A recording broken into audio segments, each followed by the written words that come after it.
ప్రభుత్వ రంగ సంస్థలను రక్షించుకోవాలంటే ఈ నెల 20న తలపెట్టిన దేశవ్యాప్త సమ్మెను సింగరేణిలో విజయవంతం చేసి మోడీ ప్రభుత్వానికి బుద్ధి చెప్పాలని సింగరేణి కార్మిక సంఘాల జేఏసీ నాయకులు సింగరేణి కార్మికులకు పిలుపునిచ్చారు. బుధవారం భూపాలపల్లి ఏరియాలోని స్థానిక కొమరయ్య భవన్లో కార్మిక సంఘాల జేఏసీ నాయకులు మీడియా సమావేశం నిర్వహించారు. ఈ సమావేశంలో సిఐటియు జనరల్ సెక్రటరీ మంద నరసింగరావు, ఏఐటియుసి బ్రాంచ్ కార్యదర్శి మోటపలుకుల రమేష్, ఐఎన్టీయూసీ బ్రాంచ్ ఉపాధ్యక్షుడు మధుకర్ రెడ్డి, టీబీజీకేఎస్ బ్రాంచ్ ఉపాధ్యక్షుడు బడితెల సమ్మయ్య పాల్గొని ఈ నెల 20న చేపట్టబోయే దేశవ్యాప్త సమ్మెకు సంబంధించిన వాల్ పోస్టర్లను విడుదల చేశారు. ఈ సందర్భంగా నాయకులు మాట్లాడారు. మోడీ ప్రభుత్వం కార్మిక వ్యతిరేక విధానాలను అనుసరిస్తూ 44 లేబర్ కోడ్లను 4 కోడ్లుగా ఏర్పాటు చేసి ప్రభుత్వ రంగ సంస్థలను నిర్వీర్యం చేసి కార్పొరేట్ శక్తులకు అప్పజెప్పే ప్రయత్నం జరుగుతుందని మండిపడ్డారు. ఈ నేపథ్యంలోనే అన్ని కార్మిక సంఘాల ఆధ్వర్యంలో ఈ నెల 20న తలపెట్టిన దేశవ్యాప్త సమ్మెను విజయవంతం చేయాలని కార్మికులకు పిలుపునిచ్చారు. ఈ సమావేశంలో వివిధ సంఘాల నాయకులు పాల్గొన్నారు. భారతదేశంలో పనిచేస్తున్న అన్ని ప్రధాన కార్మిక సంఘాలు ఇంతకాలం తాము అనుభవిస్తున్నటువంటి పోరాడి సాధించుకున్నటువంటి హక్కులు పోకుండా చట్టాలు నిర్వీర్యం కాకుండా చేసే ప్రయత్నం 22వసారి జాతీయ స్థాయి సార్వత్రిక సమ్మెకు సిద్ధపడ్డాయి. ఈ క్రమంలో ఏఐటీసీ, ఐఎన్టీసీ, సిఐటి మరియు టీబీజీకేఎస్ మరియు ఇతర అనేక కార్మిక సంఘాలు సింగరేణిలో జరుగుతున్నాయి. అవన్నీ కూడా ఎవరికి వారుగా కానీ కూటమిలుగా కానీ సమ్మెను విజయవంతం చేయడం కోసం తగిన కృషి చేస్తాం.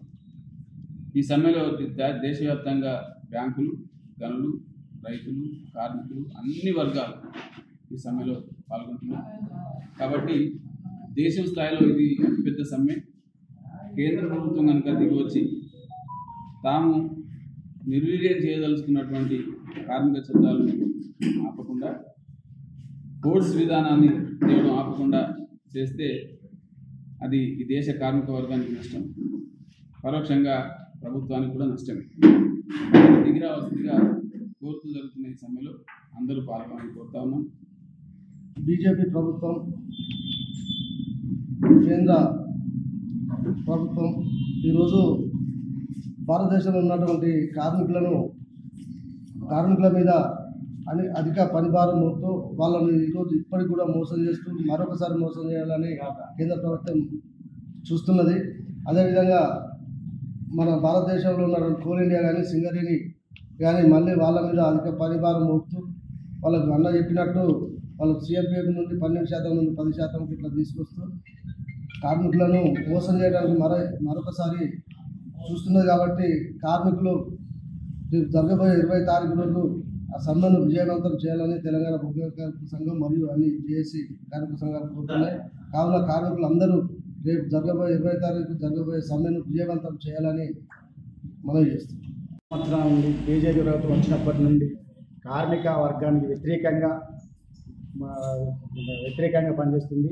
దీనికి తోడుగా మన 60 అక్టోబర్ 4 కోడులుగా విభజించి కార్మిక లోకాన్ని ప్రైవేటీకరణ ప్రోత్సహిస్తూ కాంట్రాక్ట్ పర్మనెంట్ కార్మికులను తగ్గించాలనే ఉద్దేశంతో కాంట్రాక్ట్ ప్రోత్సహిస్తుంది. దీనికి వ్యతిరేకంగా మనము 20 తారీఖు నాడు సింగరేణి టోటల్ అంటే భారతదేశం మొత్తం మీద స్ట్రైక్ నోటీసు ఇవ్వడం జరిగింది అన్ని యూనియన్ల తరఫున. కానీ మనం ఇప్పటికి కూడా 20 తారీఖు కంపల్సరీ అందరూ అందరు కలిసి స్ట్రైక్ పాల్గొనాలని కోరుతున్నాం. భారతదేశంలో కార్మిక వర్గం మీద కేంద్ర ప్రభుత్వం పెద్ద ఎత్తున దాడికి పూనుకున్నది.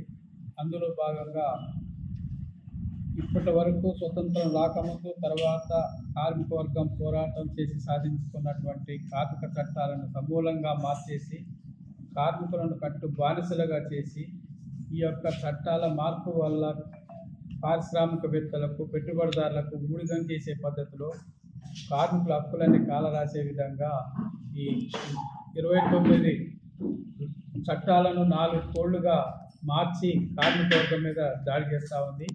దీని ఫలితంగా కార్మిక వర్గం అనేక హక్కులు కోల్పోయే పరిస్థితి ఏర్పడింది. సాధించుకున్న దాన్ని 12 గంటలకు పెంచడం కావచ్చు, అట్లాగే మన సిఎంపిఎఫ్ వడ్డీ రేటును కూడా 12% నుంచి 10% తగ్గించడం కావచ్చు, కాంట్రాక్ట్ కార్మికులు పర్మనెంట్ కార్మికుల ప్లేస్లో ఫిక్స్డ్ టర్మ్ ఎంప్లాయ్మెంట్ అని చెప్పేసి 1-2 సంవత్సరాలకే పని చేయించుకొని బయటికి పంపించే ఎలాంటి హక్కులు లేకుండా పని చేయించుకునే విధానం కావచ్చు, అప్రెంటిస్ యాక్ట్ కావచ్చు, అట్లాగే అనేక రకాలుగా మొత్తం పెద్ద ఎత్తున కార్మిక వర్గం మీద దాడి చేయడానికి కోరుకున్నది ఇప్పటికే చట్టాలు చేసింది. ఈ చట్టాలు చేసిన దాన్ని అమలు చేయడానికి కార్మిక వర్గం గతంలో పోరాటం చేసి 21వ సమ్మెలో 30 కోట్ల మంది ప్రజానీకం పాల్గొన్నారు గత సంవత్సరం. ఈ సంవత్సరం పెద్ద ఎత్తున కార్మిక వర్గం అందరూ కూడా పాల్గొనాలని చెప్పేసి ఢిల్లీలో మార్చి 18వ తారీఖున అన్ని కార్మిక సంఘాలు ఐక్యంగా సదస్సు నిర్వహించి మొత్తం దేశవ్యాప్తంగా సంఘటిత అసంఘటిత రంగం అన్ని రంగాలలో, అది రైల్వే, విమానం, మొత్తం అన్ని రంగాలలో కూడా సమ్మె చేయాలని పిలిపించారు.